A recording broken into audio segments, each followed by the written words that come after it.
Hi, everybody. We are from Cardano ecosystem, and we are here to present about charitable giving and how NFTs can actually revolutionize charities and how we can get the help to people as fast as possible.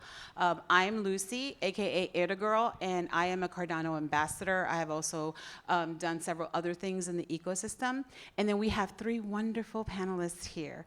We have Finley, Chadi, and Simon. So I will give you guys 1 minute to just kind of talk about what you do in our system.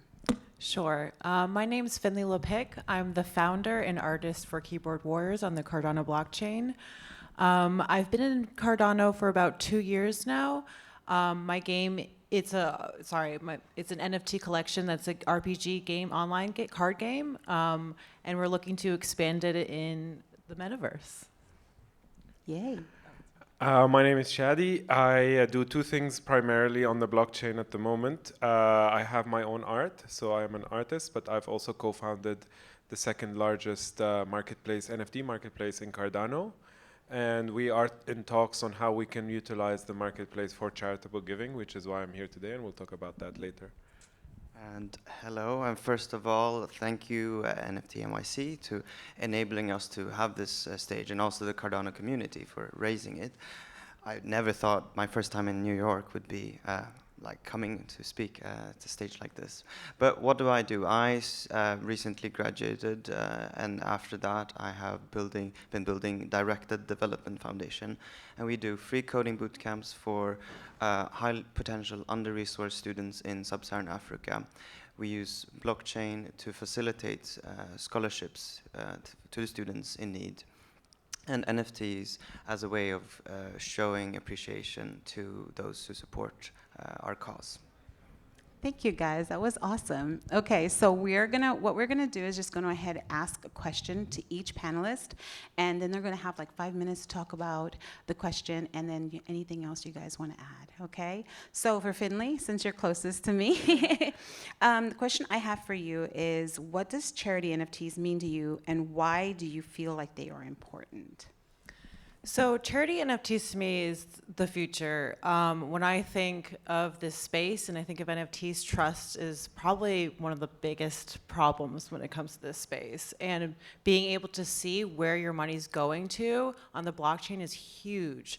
So I think not only that when it comes to trust, but also getting a utility, getting something out of it.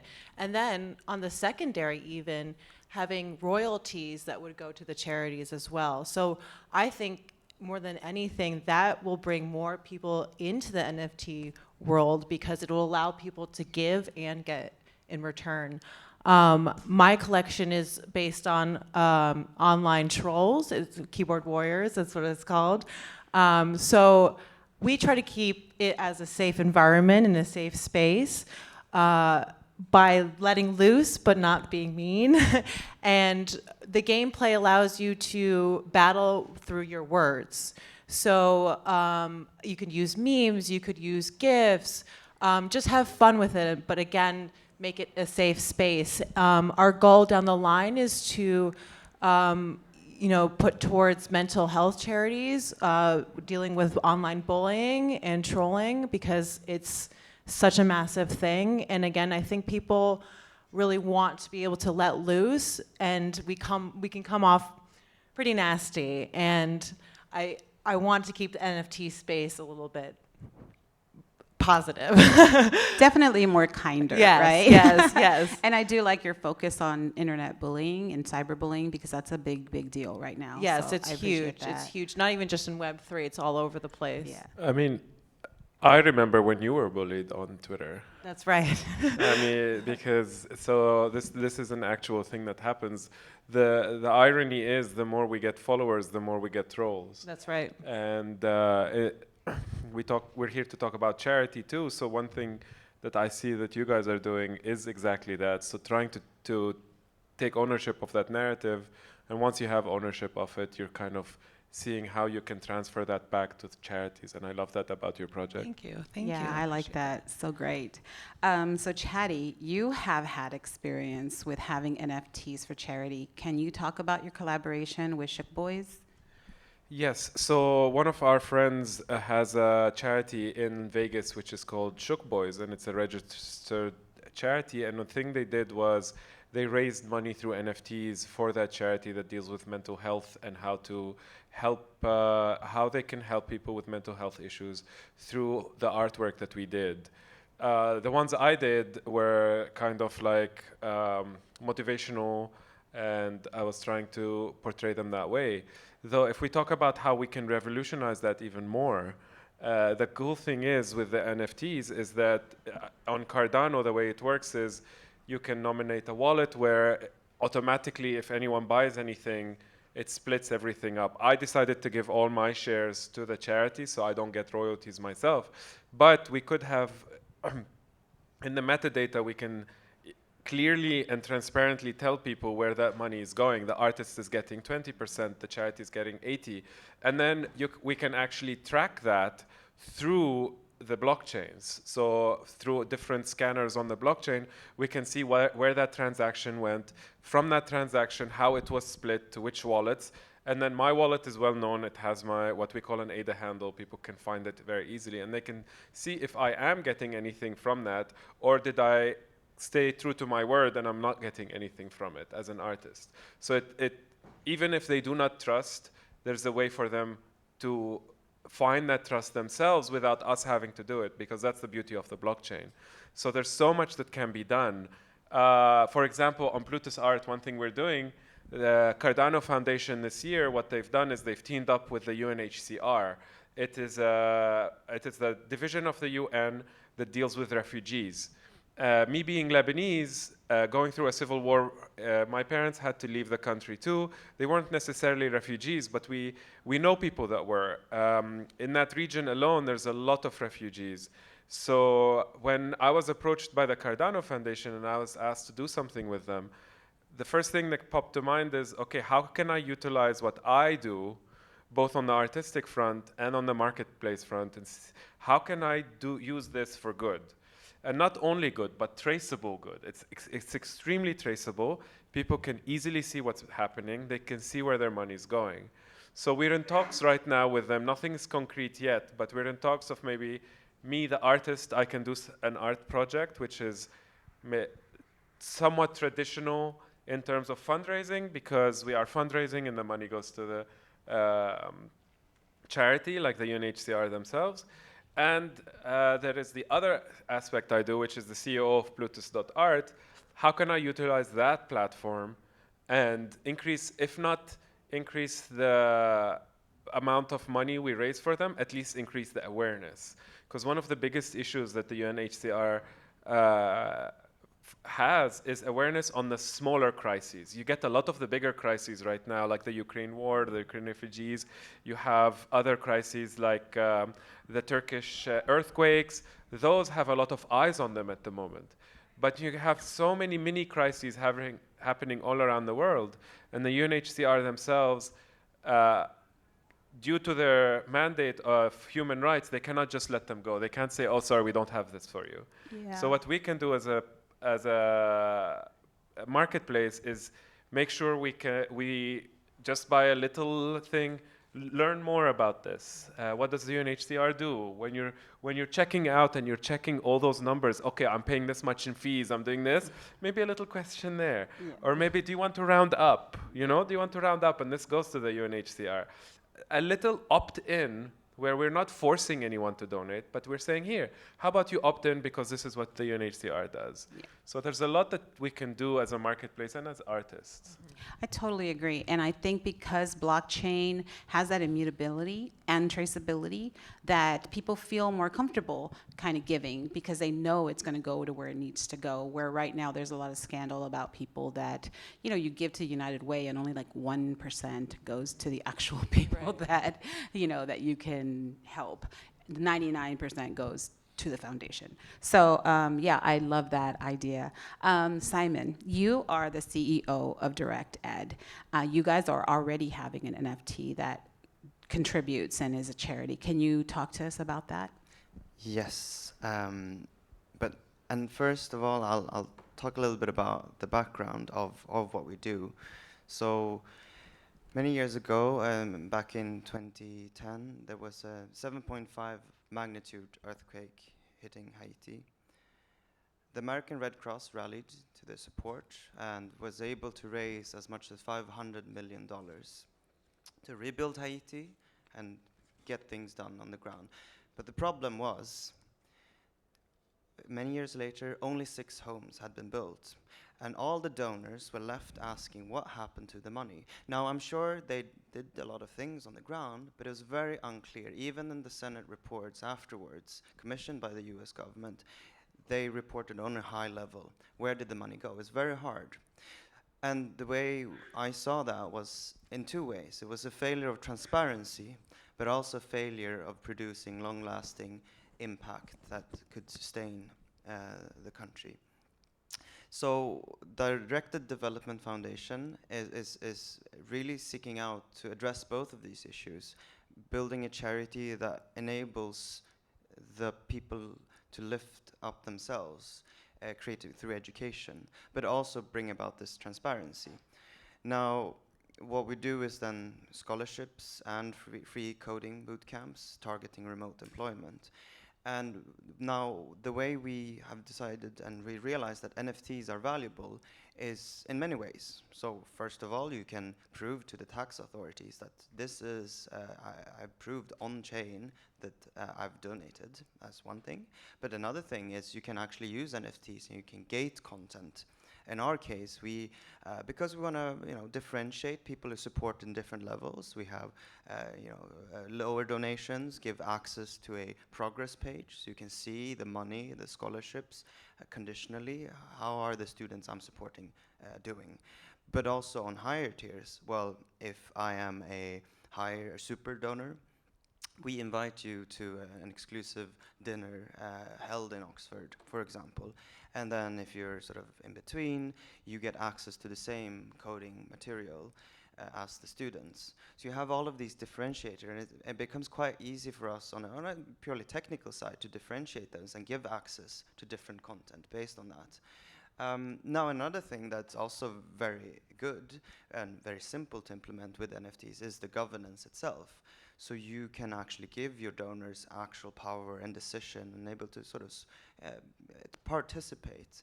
And that brings me to one of the last things that I think is incredibly valuable, and that is creating a more community-driven movement almost around a specific cause. Because if you look across all NFT communities, it's about being unified by certain ideals and values and like an identity. So all of a sudden now you have a way to sort of capture this in a somewhat tangible sense. You have now, in our case, we use lions because it represents strength and leadership. It's the national animal of Kenya and Ethiopia. And now you have a way of showcasing that I'm part of this. I'm part of this cause of wanting to move towards a world in which any person can realize their full potential. That's what we have as our sort of guiding star within our organization. And now you can put that as your profile picture. You could signal that. And you can show that you're part of this and you are looking to change things and work on something meaningful. Now, so that in that vein, I myself, I graduated last year. I did economics at a nice institution.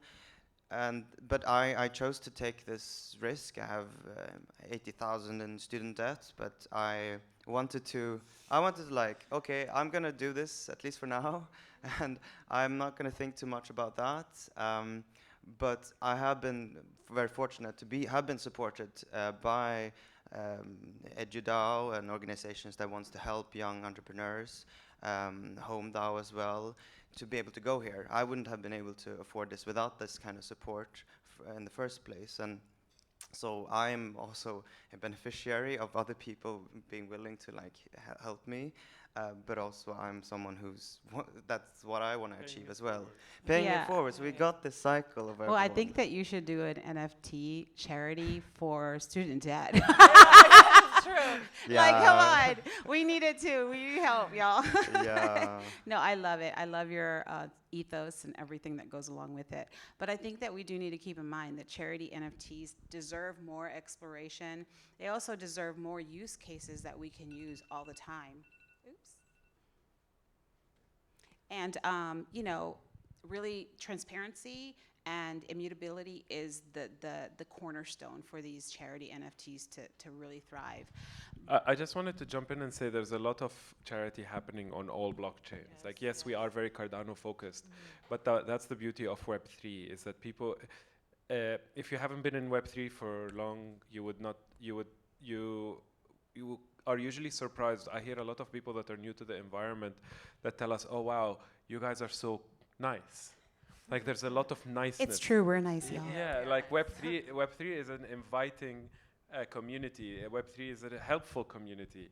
And a lot of people safeguard that community and want to keep it this way, which is why you see people like Finley working on mental health type of games, you working on making sure that people know what they're getting back. You can even learn coding at the same pace as your student that you're sponsoring. And for example, I'm not even part of the Nouns DAO, but one thing I've seen on the Nouns DAO, which is one of the biggest DAOs in the environment, is they have a charitable section to it. So the DAO actually gets votes on where you can apply for any charity around the world. You can go and put on your thing. You don't even need to be a part of their community, and they will all vote for it. And you will see if it actually goes to that charity or not, and there's all that traceability. So the money is going in places where it's needed. And that's what... And quickly, right? And like quickly, And yes. quickly. Yeah. Like there's no red tape. They just send it. No red tape, it. yeah. It's sent, it's done, It's fixed, amazing. and that's it. And this is the beauty, like, especially in an environment like ours, we all know our attention spans have reduced to almost nothing. So no one wants to wait anymore, and this is it, done, multi-sig, and it's done. And I know that we saw that in the Cardano ecosystem where when Ukraine war broke out, we had several NFTs that people were selling, and then they were able to, because they established a wallet, we were able to move funds into that wallet immediately for these Ukraine people. So they got it. And, you know, we sent the money, they got the money really quickly. So that's amazing. But I do want you guys to know a little bit more about these panelists. So I have one final question for them. That's a personal-ish question. So Finley, for all of y'all, you have about a minute. If you had to have lunch with someone, living or dead, who would it be and why? It would be my father, mainly because I lost him when I was 13, and unfortunately he didn't get to see me blossom into the artist I am today. He's an artist as well. He was an artist. He was an illustrator, and he was just an illustrator for the local newspaper. I wasn't really into illustration, and this NFT space got me into it, and I think he would just be over the moon if he knew how much of my pieces I've sold and that I've kind of followed his footsteps. So well, that's you know how- he's looking down at you and smiling. So he's who I would that's have awesome. lunch with. Yes. Chadi? I'll let him go first, I'm still thinking. Simon?